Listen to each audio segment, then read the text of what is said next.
मी पंजाबडक आज आहे 22 मे 2025. कालच मी रात्री एक व्हिडिओ दाखवला की लाईटवर किडे आले तर मी म्हणलो तो 24 तासात पाऊस पडणार. तर पाहू शकता ही आमची इथली लेंडी नदी आहे. ह्या लेंडी नदीला भरपूर असं पाणी आलंय, पाहू शकता ये बाहेर. आणि आता सकाळचे 5 वाजलेले 5 वाजले पाहू शकता इतकं जोरात पाणी वाहत आहे. आणि राज्यातल्या या ठिकाणी 22 मेपासून परत राज्यातल्या शेतकऱ्याला सांगू इच्छितो की राज्यामध्ये 30 तारखेपर्यंत असाच ओढे नाले नदी वाहणारा पाऊस पडणार आहे, म्हणून हा अंदाज लक्षात येतो. मुंबईला देखील मुसळधार पाऊस पडणार आहे, म्हणून मुंबईवाल्यांनी सतर्क राहण्याची गरज आहे.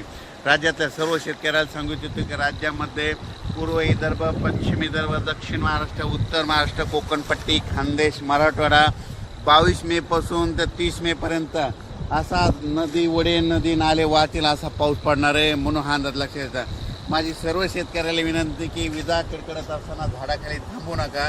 त्याच्यानंतर विजा कडकडत असताना आपले पाळीव प्राणी झाडाखाली बांधू नका, कारण की झाडावर जास्त विजा पडतात, म्हणून हे अंदाज लक्षात येतात. नारळाच्या झाडावर देखील वीज पडते, म्हणून नारळाच्या झाडाखाली थांबू नका. मोबाईलचं नेट देखील बंद करा. काल देखील 2-3 ठिकाणी मोटरसायकल चालत असताना मोटरसायकल विजा पडलेले 2-3 व्यक्ती महाराष्ट्रातल्या दगावल्यात, म्हणून हे देखील लक्षात येतं.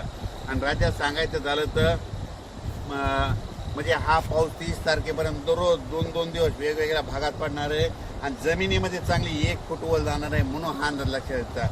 मग सांगायचं झालं तर हा पाऊस सांगायचं झालं तर सर्वात जास्त मुंबईला पडणार आहे, नाशिककडे पडणार आहे, त्याच्यानंतर कोकणात पडणार आहे, कोल्हापूर, सातारा, पुणे खूप पडणार आहे, म्हणजे नगर जिल्ह्यात देखील खूप पडणार आहे.